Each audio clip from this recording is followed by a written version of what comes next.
Ethan had always considered himself a man of reason, someone who could calculate probabilities faster than a quantum computer and keep a level head when plasma storms threatened the orbital docks. Yet nothing in his meticulously scheduled life at the Interstellar Research Hub had prepared him for Lyra.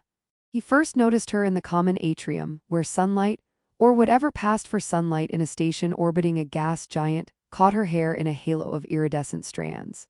She looked human enough, tall, poised, with expressive eyes that seemed to record every detail like a sentient camera. But then his gaze drifted upward, caught by the long, elegantly curved ears that sprouted from her head, delicate and sensitive, twitching with every ambient hum of the station. He blinked twice, convinced that fatigue had finally corrupted his neurons, but when she tilted her head and smiled, the ears shifted like they were independent instruments, sensing the world in ways humans couldn't comprehend. "My family has chosen you," she said, her voice calm and unwavering, carrying the weight of cosmic authority as if she were reading a dinner menu rather than proposing an interstellar engagement. Ethan's brain short-circuited and he found himself repeating the sentence in his head like a faulty loop. "Chosen me?" His words sounded absurd even to him. "For marriage." "Yes," she replied, her lips twitching with the ghost of a grin that suggested she anticipated his panic. "You are to be my groom." She punctuated the declaration with a subtle tilt of her head, and her ears twitched in a way that almost seemed like punctuation of their own. Ethan desperately searched the atrium for a hidden camera crew, a prank team, or at the very least a conveniently exploding coffee machine that could provide him with a believable excuse for leaving. Nothing. Lyra gestured gracefully toward a holographic projection that shimmered into existence beside her. The projection displayed a council of beings, equally elegant, each with features slightly more alien than the last, nodding solemnly. One had 4 eyes, another had bioluminescent markings that pulsed rhythmically, and yet another seemed to float just above the floor, legs dangling like the ends of a comet's tail. Ethan swallowed hard. I don't even know what to say." "Say yes," she said, and there was humor in the curve of her mouth now, playful, teasing, a stark contrast to the serious tone of her ears. "It's simpler that way." Ethan's thoughts began to tangle. Say yes to what exactly? A wedding? A life in a family whose politics probably included asteroid mining disputes and arguments over the correct angle for interstellar diplomacy. His rational brain insisted on protest, but his lungs were busy trying to escape his chest cavity. I think I need some time to, consult my advisor." Lyra's laugh was soft, musical, but her ears flicked sharply, as if warning him that humor might be appreciated, but hesitation was dangerous. "You don't need an advisor, you need courage. Or at least a good cup of synthetia. Come, I'll show you our customs." He followed, wobbling slightly on the anti-gravity tiles, and immediately tripped over a robotic service droid, which chirped indignantly and rolled away in a puff of smoke. "Sorry," Ethan muttered, but Lyra's laughter stopped him from sulking. It wasn't a polite, human laughter, it had layers, almost as if her ears were conducting a subtle symphony of sound waves that resonated in the station. She waved her hand and the droid, apologetic, returned carrying a tray of floating drinks. One of the glasses spun midair like a tiny satellite. Ethan blinked. Is this safe?" Lyra's eyes twinkled. "Safe is relative. Entertaining is mandatory." She tapped the glass with a finger and it spiraled faster, releasing a tiny shower of sparkling liquid that drifted in microgravity before dissolving into harmless, colorful particles. Ethan laughed despite himself, nearly knocking over another floating tray, and she giggled in return, her ears twitching like delicate tuning forks. Their tour of the station was a series of absurd lessons. Ethan learned that dinner involved manipulating food on magnetic plates, which sometimes resulted in vegetables escaping into zero-G trajectories, smacking him in the face. Lyra's family pets were semi-sentient orbs that could phase through walls and occasionally stole personal items, which led to Ethan chasing a floating slipper through 3 decks before it vanished into a vent. When he finally caught it, a soft voice from nowhere remarked, "You are officially part of the family now." And he realized the voice came from Lyra herself, watching with an amused expression as if he were a contestant in some cosmic reality show. By mid-afternoon, Ethan's sense of reality had been stretched to the breaking point.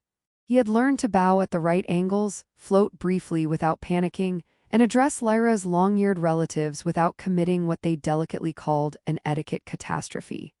And yet, between the chaos of zero-G food fights, floating slippers, and a slightly judgmental holographic aunt, he found himself laughing more than he had in years. As the day waned, Lyra guided him to a quiet observation deck.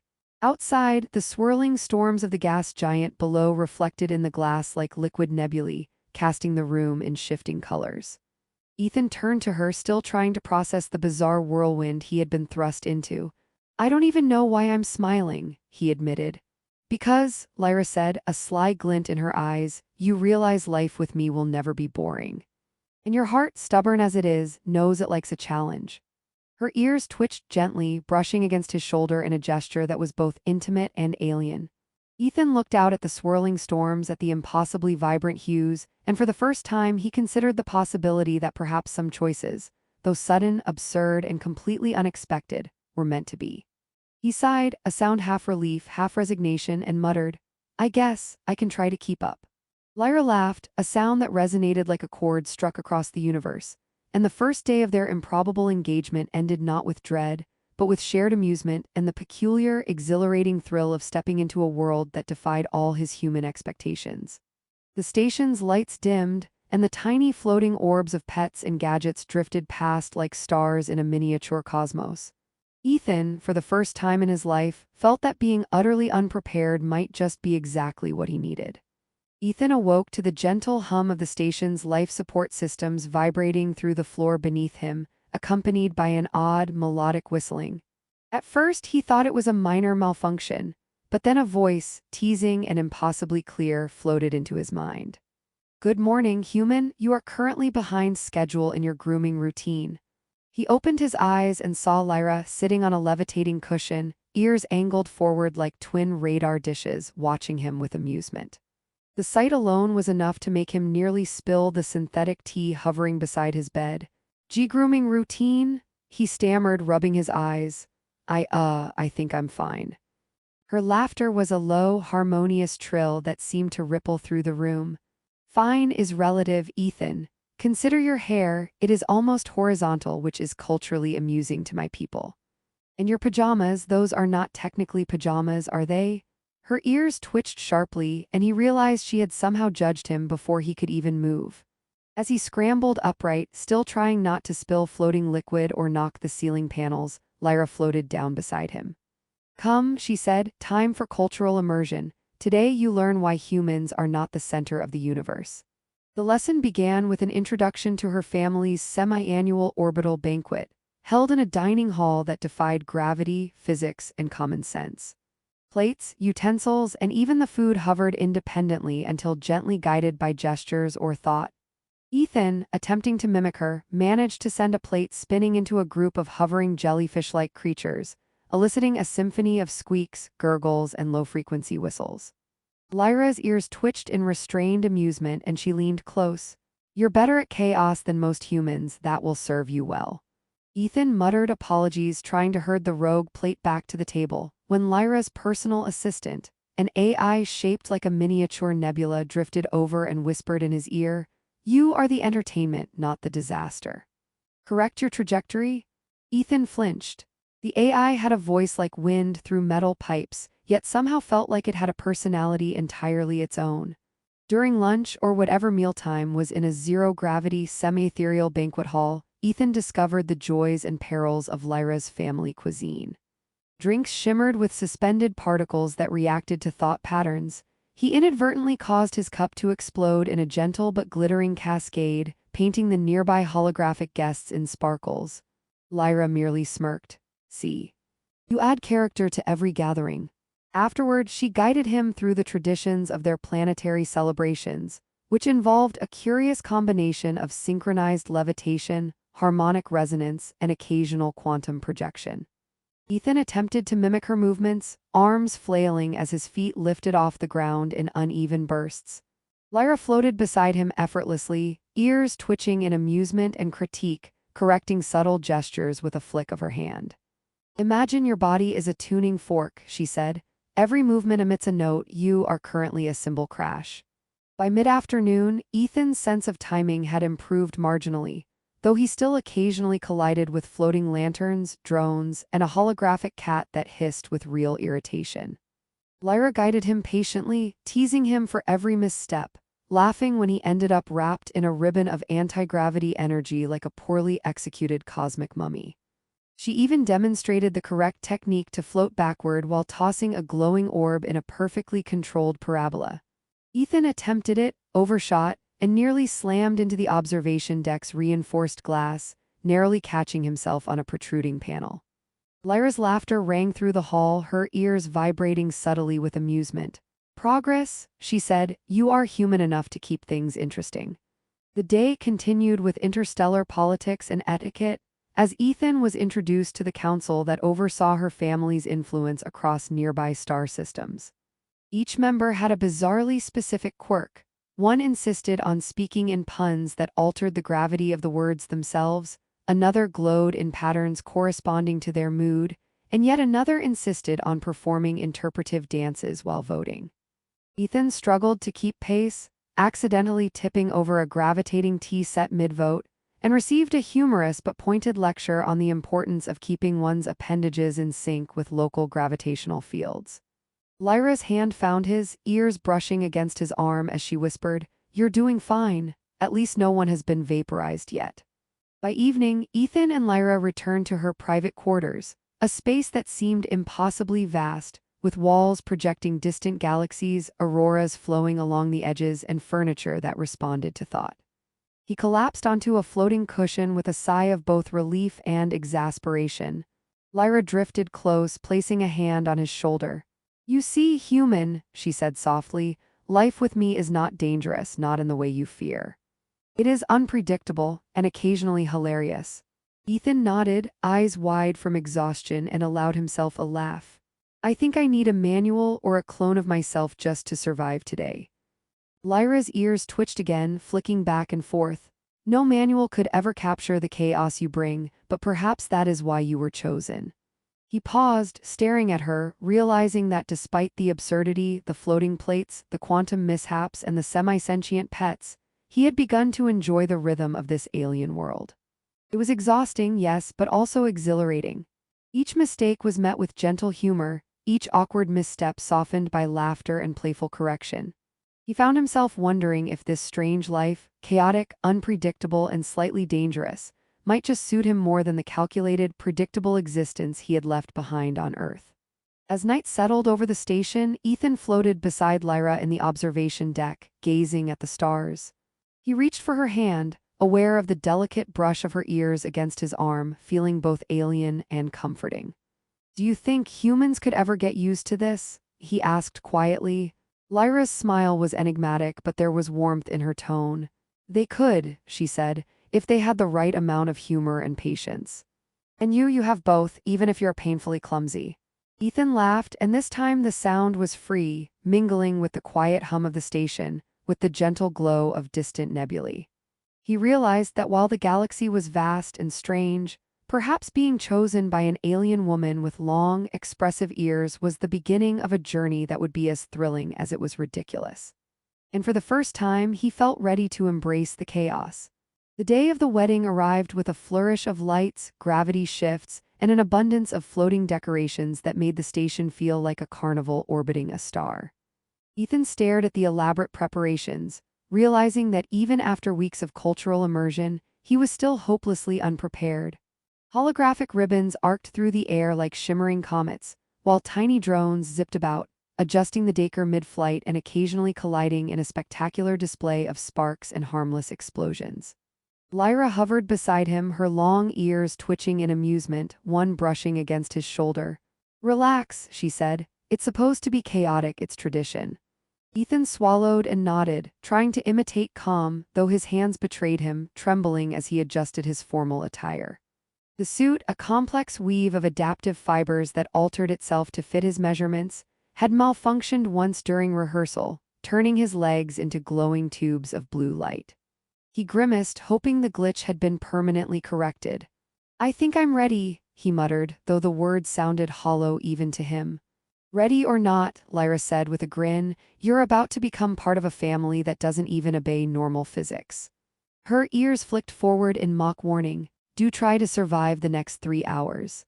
The ceremony was set on a platform orbiting a swirling nebula, the colors pulsing in tandem with the station's artificial gravity waves.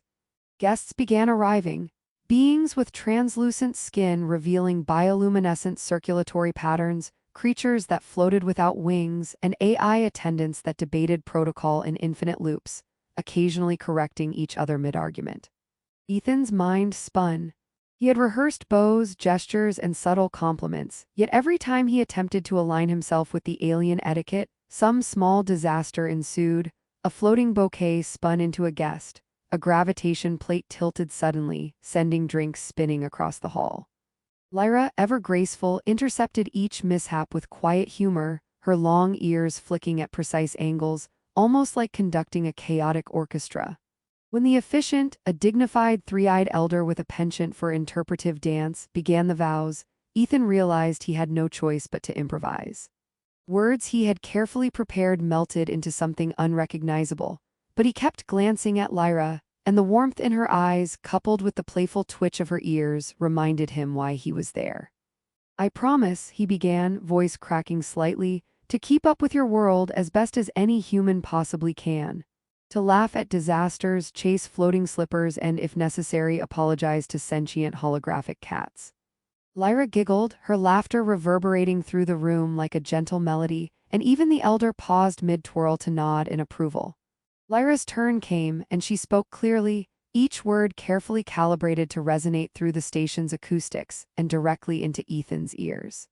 I promise to guide you, tease you, and occasionally rescue you from your own clumsiness. I will respect your stubbornness and cherish the chaos you bring. Together, we will explore the galaxy and every absurdity it throws at us. She extended her hand, and Ethan, despite all the floating objects, the glitching lights, and the semi-sentient decor, took it firmly. Their fingers interlocked, her ears brushing gently against his arm in a gesture that somehow felt both alien and intimate. The celebratory rituals began immediately afterward. Fireworks erupted in microgravity, spiraling around guests and creating trails of iridescent particles. The semi-sentient pets performed aerial acrobatics, occasionally colliding with drones and sending them spinning into harmless spins. Ethan, now more confident in navigating the station's chaotic environment, floated alongside Lyra, helping to direct the smaller mishaps with a mixture of instinct and hard-earned skill. Each time a disaster threatened to spiral out of control, he reacted quickly, a subtle nod from Lyra acknowledging his growth. Gone was the hesitant, terrified human from weeks before. In his place stood someone who had learned to embrace unpredictability, who could laugh at mistakes and turn chaos into a shared adventure. Dinner was a spectacle of suspended foods and liquid light drinks. Ethan managed to pour his first beverage without incident, though a rogue dessert orb bounced off his shoulder and glided toward a three-eyed guest, who merely waved it away with a graceful flourish. Lyra whispered, "You see, progress." He grinned, the exhaustion of the day tempered by triumph and the deep, resonant joy of shared amusement. Later, the couple retreated to the observation deck, a private space where galaxies swirled in simulated patterns across the walls and nebulae shimmered in impossible colors. Ethan floated beside Lyra, their hands clasped, her long ears brushing against his head lightly. "I never thought I could keep up with your world," he admitted, voice soft. "But being with you, even in all this chaos, I feel like I belong here." Lyra smiled, her ears twitching in a subtle, affectionate rhythm. "You've grown, Ethan. You've learned that unpredictability isn't a threat, it's a challenge to embrace. And in that, you've become more human than most humans I know, and more something else entirely." They laughed softly, the gentle resonance of their voices mingling with the ambient hum of the station. Outside, the nebula shimmered, reflecting the light of 1,000 distant stars, a silent testament to the vastness of the universe and the improbability of finding connection amidst it. Ethan realized that the lessons he had learned, the humor in mistakes, the value of patience, the thrill of stepping beyond one's comfort zone, were not just about